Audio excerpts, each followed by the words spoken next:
Welcome to Hans ರುಚಿ ಅಡುಗೆ.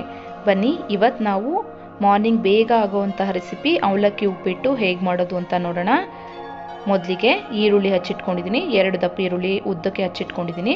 ಒಂದು 7ರಿಂದ 8 ಹಸಿಮೆಣಸಿನಕಾಯಿ, ಕೊತ್ತಂಬರಿ ಸೊಪ್ಪು, ಕರಿಬೇವು, ಎಣ್ಣೆ, ಟೊಮ್ಯಾಟೊ 2, ಹಾಗೆ ಜೀರಿಗೆ, ಕರಿಬೇವು, ಉದ್ದಿನಬೇಳೆ, ಸಾಸಿವೆ, ಕಡಲೆಕಾಯಿ ಬೀಜ, ಅವಲಕ್ಕಿ, ಒಂದು ಅರ್ಧ ಕೆಜಿಯಷ್ಟು ಅವಲಕ್ಕಿ ಇದೆ, ಅರಿಶಿನ.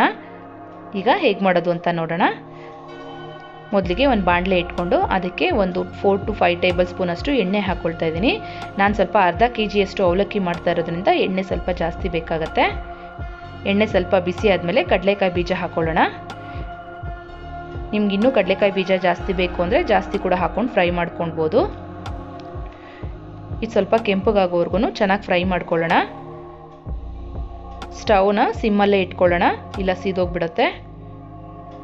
ಕಡಲೆಬೇಳೆ ಹಾಕ್ಕೊಂಡಿದ್ದೀನಿ, 1 ಟೇಬಲ್ ಸ್ಪೂನ್ ಅಷ್ಟು ಕಡಲೆಬೇಳೆ, 1 ಟೇಬಲ್ ಸ್ಪೂನ್ ಅಷ್ಟು ಉದ್ದಿನಬೇಳೆ, 2 ಹಾಕ್ಕೊಂಡು ಸ್ವಲ್ಪ ಕೆಂಪಗಾಗೋವರೆಗೂ ಹುರ್ಕೊಳ್ಳೋಣ. ಈಗ ಇದಕ್ಕೆ ಜೀರಿಗೆ ಹಾಕ್ಕೊಳ್ಳೋಣ. ಒಂದು 1/2 ಟೀ ಸ್ಪೂನ್ ಅಷ್ಟು ಜೀರಿಗೆ ಹಾಕ್ಕೊಳ್ತಾ ಇದ್ದೀನಿ. ಜೀರಿಗೆ ಫ್ಲೇವರ್ ಬಿಟ್ಕೊಳ್ಳುತ್ತೆ, ಅವಲಕ್ಕಿ ಉಪ್ಪಿಟ್ಟಲ್ಲಿ ಚೆನ್ನಾಗಿರುತ್ತೆ. ಹಾಗೆ 1/2 ಟೀ ಸ್ಪೂನ್ ಅಷ್ಟು ಸಾಸಿವೆ. ಈಗ ಇದನ್ನು ಸ್ವಲ್ಪ ಫ್ರೈ ಮಾಡಿ ನೋಡಿ ಕೆಂಪಗಾಗಿದೆ. ಈಗ ಕರಿಬೇವು ಹಾಕ್ಕೊಳ್ತಾ ಇದ್ದೀನಿ. ನೆಕ್ಸ್ಟ್ ಈಗ ಹಸಿಮೆಣಸಿನ್ಕಾಯಿ ಹಾಕ್ಕೊಂಬಿಡೋಣ. ಸ್ವಲ್ಪ ಖಾರ ಕಡಿಮೆ ಆಗುತ್ತೆ ಎಣ್ಣೆಯಲ್ಲಿ ಫ್ರೈ ಮಾಡಿದ್ರೆ ಹಸಿಮೆಣಸಿನ್ಕಾಯಿನ. ಈಗ ಈರುಳ್ಳಿ ಹಾಕ್ಕೊಳ್ತಾ ಇದ್ದೀನಿ. ಈರುಳ್ಳಿ ಹಾಕ್ಕೊಂಡ್ಮೇಲೆ ಸ್ವಲ್ಪ ಚೆನ್ನಾಗಿ ಕೆಂಪಗಾಗೋವರೆಗೂ ಫ್ರೈ ಮಾಡ್ಕೊಳ್ಳೋಣ ಈರುಳ್ಳಿನ.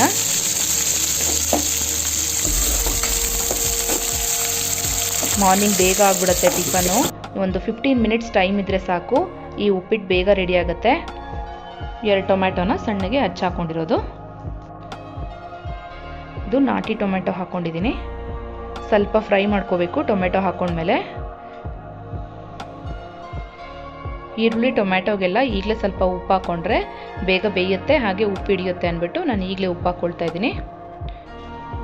ರುಚಿಗೆ ತಕ್ಕಷ್ಟು ಉಪ್ಪು ಹಾಕ್ಕೊಂಡಿದ್ದೀನಿ. ಈಗ ಒಂದ್ಸಲಿ ಮಿಕ್ಸ್ ಮಾಡೋಣ. ಇದಕ್ಕೆ ಸ್ವಲ್ಪ ಈಗ ಅರಿಶಿನ ಹಾಕ್ಕೊಂಬಿಡೋಣ. ಒಂದು 1/2 ಟೀ ಸ್ಪೂನ್ ಅಷ್ಟು ಅರಿಶಿನ ಹಾಕ್ಕೊಂಡಿದ್ದೀನಿ. ಒಂದ್ಸಲಿ ಮಿಕ್ಸ್ ಮಾಡಿಬಿಟ್ಟು ಇದನ್ನು ಒಂದು ತಟ್ಟೆ ಕ್ಲೋಸ್ ಮಾಡಿ ಬೇಯೋದಕ್ಕೆ ಬಿಡೋಣ. ಟೊಮ್ಯಾಟೊ ಎಲ್ಲ ಚೆನ್ನಾಗಿ ಬೇಯಬೇಕು. ಅಷ್ಟರಲ್ಲಿ ನಾವು ಅವಲಕ್ಕಿನ ಸ್ವಲ್ಪ ಒಂದು 2-3 ಸಲ ಚೆನ್ನಾಗಿ ತೊಳೆದು ಅದಕ್ಕೆ ಒಂದು ನೀರು ಹಾಕಿ ಒಂದು 5 ನಿಮಿಷ ಅದನ್ನು ನೆನೆಯಕ್ಕೆ ಬಿಡಬೇಕು. ನೆಕ್ಸ್ಟು ನೀರೆಲ್ಲ ತೆಗೆದ್ಬಿಟ್ಟು ಇದಕ್ಕೆ ಹಾಕೋಬೇಕಾಗತ್ತೆ. ನೋಡಿ ಈಗ ಇದು ಫ್ರೈ ಆಗಿದೆ, ಚೆನ್ನಾಗಿ ಟೊಮೆಟೊ ಎಲ್ಲ ಬೆಂದಿದೆ, ಎಲ್ಲೂ ಕಾಣಿಸ್ತಾನೆ ಇಲ್ಲ ಟೊಮೆಟೊ, ಅಷ್ಟು ಚೆನ್ನಾಗಿ ಬೆಂದಿದೆ. ಈಗ ನೋಡಿ ಅವಲಕ್ಕಿ, ನಾವು ನೆನೆಸಿರೋ ಅವಲಕ್ಕಿನ ಹಾಕ್ಕೊಳ್ತಾ ಇದ್ದೀನಿ. ನೀರನ್ನ ಚೆನ್ನಾಗಿ ಹಿಂಡಿ ಅವಲಕ್ಕಿ ಹಾಕೋಬೇಕು. ಅವಲಕ್ಕಿಲಿ ಸ್ವಲ್ಪನೂ ನೀರು ಇರಬಾರ್ದು. ಈಗ ಫುಲ್ ಅವಲಕ್ಕಿ ಹಾಕ್ಕೊಂಬಿಡೋಣ. ಹಾಕ್ಕೊಂಬಿಟ್ಟು ಕ್ಲೀನಾಗಿ ಮಿಕ್ಸ್ ಮಾಡೋಣ.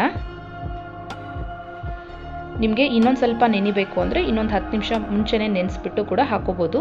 ಜಾಸ್ತಿ ನೆಂದುಬಿಟ್ರೆ ಅವಲಕ್ಕಿ ಮುದ್ದೆ ಆಗಿಬಿಡುತ್ತೆ, ನೋಡಿಕೊಂಡು ನೆನೆಸ್ಕೋಬೇಕು. ಈ ಥರ ಉದ್ರಾಗಿ ಬೇಕು ಅಂದರೆ 5 ಮಿನಿಟ್ಸ್ ನೆನೆಸಿದ್ರೆ ಸಾಕು. ನೋಡಿ ಇವಾಗೆಲ್ಲ ಮಿಕ್ಸ್ ಮಾಡಿದ್ದೀನಿ. ಸ್ಟವ್ನ ಫುಲ್ಲು ಸಿಮ್ಮಲ್ಲಿ ಇಟ್ಬಿಟ್ಟು ಒಂದು 5 ಮಿನಿಟ್ಸ್ ಬಿಟ್ಟು ಓಪನ್ ಮಾಡಿದ್ರೆ ನೋಡಿ ಅವಲಕ್ಕಿ ಉಪ್ಪಿಟ್ಟು ರೆಡಿ ಆಗುತ್ತೆ. ಲಾಸ್ಟಲ್ಲಿ ಸ್ವಲ್ಪ ಕೊತ್ತಂಬರಿ ಸೊಪ್ಪು ಹಾಕ್ತಾ ಇದ್ದೀನಿ. ನೀವು ಬೇಕಾದರೆ ಸ್ವಲ್ಪ ನಿಂಬೆಹಣ್ಣು ರಸ ಕೂಡ ಹಾಕ್ಕೊಳ್ಬೋದು. ಕಾಯಿ ತುರಿ ಹಾಕ್ಕೊಂಡ್ರೆ ಇನ್ನೂ ಚೆನ್ನಾಗಿರುತ್ತೆ. ಕಾಫಿ ಟೈಮಲ್ಲಿ ಕೂಡ, ಈವ್ನಿಂಗ್ ಟೈಮಲ್ಲಿ ಕೂಡ ಈ ಥರ ಮಾಡ್ಕೊಳ್ಬೋದು. ಅವಲಕ್ಕಿ ಉಪ್ಪಿಟ್ಟನ್ನ ಮಾಡಿಕೊಂಡು ತಿನ್ಬೋದು, ತುಂಬಾ ಚೆನ್ನಾಗಿರುತ್ತೆ. ಈಗ ನೋಡಿ ಅವಲಕ್ಕಿ ಉಪ್ಪಿಟ್ಟು ರೆಡಿ ಇದೆ. ಸರ್ವಿಂಗ್ ಬೌಲ್ಗೆ ಹಾಕಿ ತೋರಿಸ್ತಾ ಇದ್ದೀನಿ. ನಿಮಗೆ ಈ ವಿಡಿಯೋ ಇಷ್ಟ ಆದರೆ ಪ್ಲೀಸ್ ಲೈಕ್, ಶೇರ್ ಹಾಗೆ ಸಬ್ಸ್ಕ್ರೈಬ್ ಮಾಡೋದನ್ನ ಮರಿಬೇಡಿ. Thank you for watching.